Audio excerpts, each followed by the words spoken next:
Hi, this is Kit Palmer, Cycle News Magazine and Cycle News Online. And today we just spent the day riding the new KLX230R and R-S.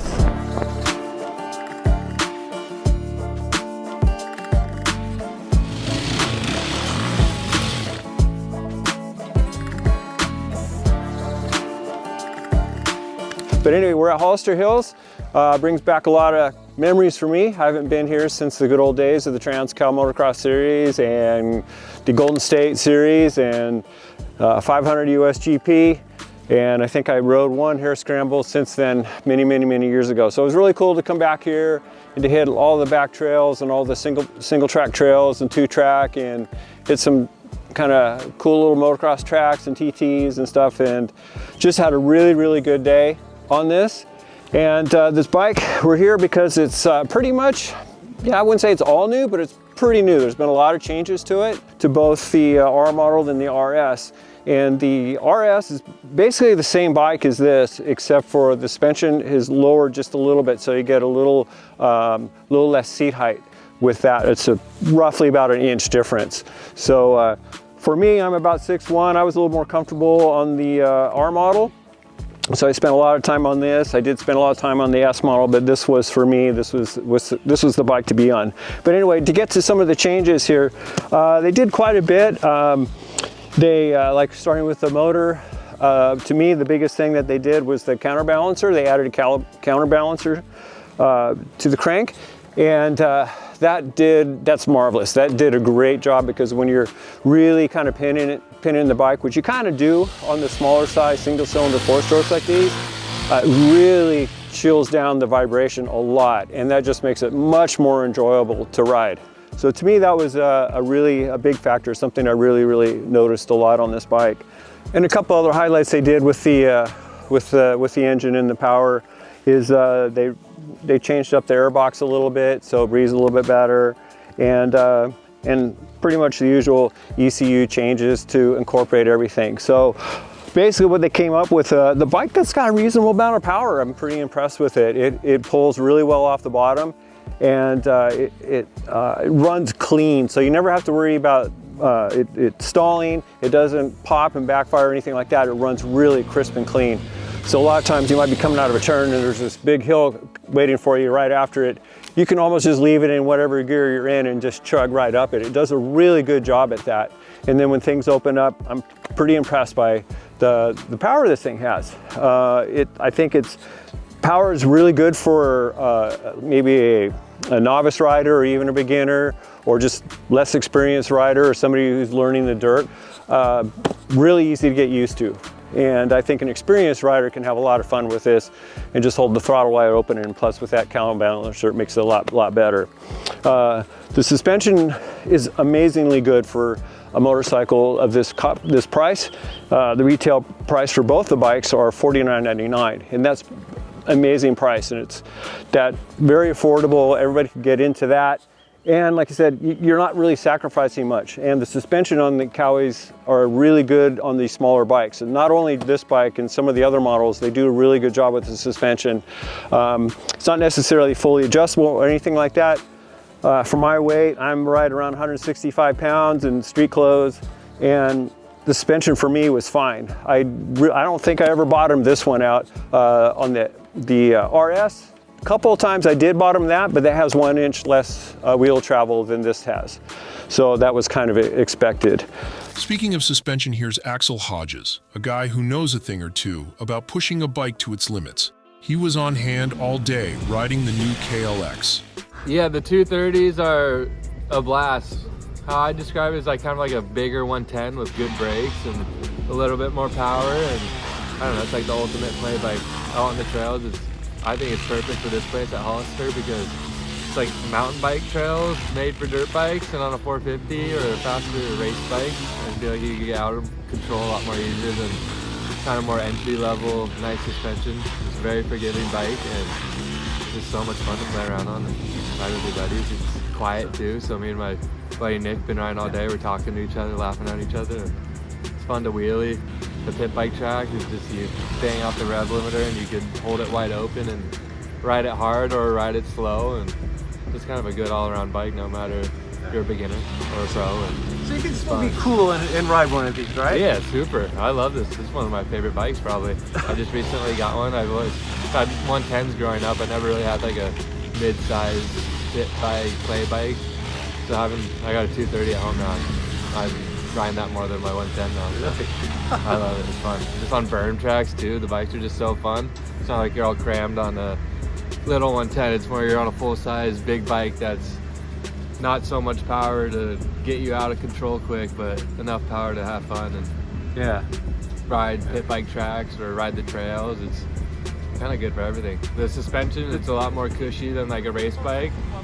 Feels like, I don't know, you're driving an old Cadillac. It's like nice and plush, which is good for the choppy trails, but just I was flat landing jumps on it too, and it surprisingly handled that very well for how soft it is, and the valving in it is really good. Well, when we were watching you today up going over those jumps, I mean, you were landing pretty hard on them, but the bikes seem to be able to take that punishment. Yeah, for sure. And yeah, it can take the hard landings too. Not that the average guy is going to be doing that, but it's good to know that if you're a more advanced rider looking for a fun play bike, pit bike, these things are perfect. It can take a beating, and this is bone stock. Even if you put like stiffer fork springs in it or something like that, it would be even better. So for motoing and hitting jumps and stuff like that, but for the trail, it's like it's very choppy. So the nice plus suspension makes it so smooth. It's not like you even hit the bumps. Like on a race bike, you're like, oh, this just goes right over and it's smooth. So basically, summary, I mean, who would you recommend this type of a motorcycle for?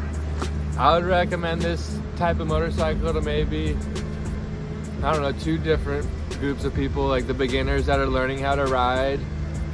I've had people ask me, should I get like a super mini or a 125 that are beginners? I say no. I've been recommending this bike because it's a 4-stroke. It's got a nice, easy engine that has smooth power, and it's really good for learning how to work the clutch. It has no power band or anything like that. So beginner level rider, it's really good, and they're usually riding slower, so this suspension should work great for them. But even pros too, if you want a fun pit bike to turn tracks on and go hit trails, and so it's super quiet. You could go ride out of your backyard in the afternoon if you're bored. So and like it's so it like can go both ways. It's experienced rider can have fun on this too.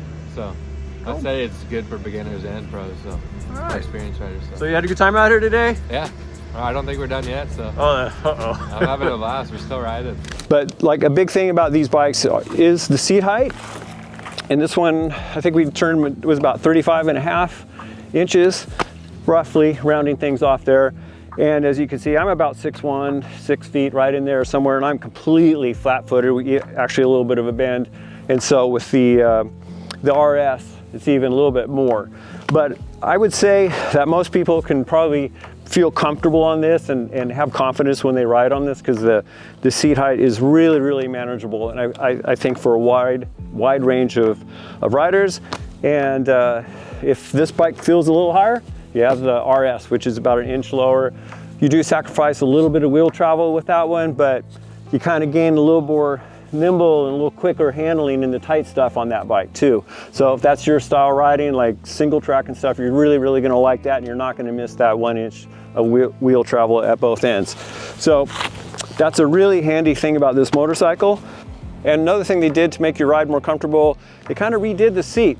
And even though they lowered the seat height a little bit on these bikes, they still have a nice cushy seat. And the seat was, man, all day long. I mean, we did a lot of riding today, a lot of sitting on it for photos and videos and things, and just the trail ride. Really, really comfortable seat. So I was really, really happy with that. One other thing that I wanted to mention is that they have a steel tank. Now, the California model always had a steel gas tank. Now they all have. All 50 state bikes have the steel tank. You have key. So I kind of like that. I'm all for that. But they went to that just makes it a little bit easier for them to sell the bikes across the states. They don't have to change models and worry about it. They're all the same now.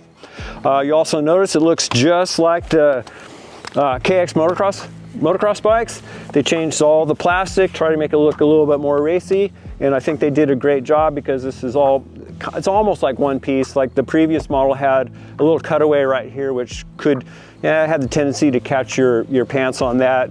and but not anymore. And this looks really, really, really nice. They have another version of this. It's kind of a gray color that you've probably seen in this video, and that bike looks really, really nice. So if green's not quite your color, you have the really nice looking gray one. You also have a locking fuel cap now. And then, oh yeah, the tank, forgot to mention, is actually a little bit larger, a little more capacity. It's now up to 2 gallons when it was formerly 1.7. So that's kind of a big deal. You have a lot more range, and this thing will, I don't know the exact mileage, but you're gonna go all day on a tank of gas on this thing. All right, and speaking of comfort, Kawasaki made some changes to the subframe to make it a little bit more compact. Which you do notice you can slide back really well on it now. It's all nice and thin, but you can still get a good grip on this seat, which is something I really did notice a lot. I was able to get a good contact all right in here. So that has a lot to do with the all new subframe. And the ergo triangle's a little bit different. Kawasaki moved the foot pegs back a little bit. They moved this up a little bit. The handlebar section, I think, is a little bit higher and forward. So you actually have a little bit more room now. You know, when you're sitting here like this, you got a lot more room, and it just makes it much more comfortable riding.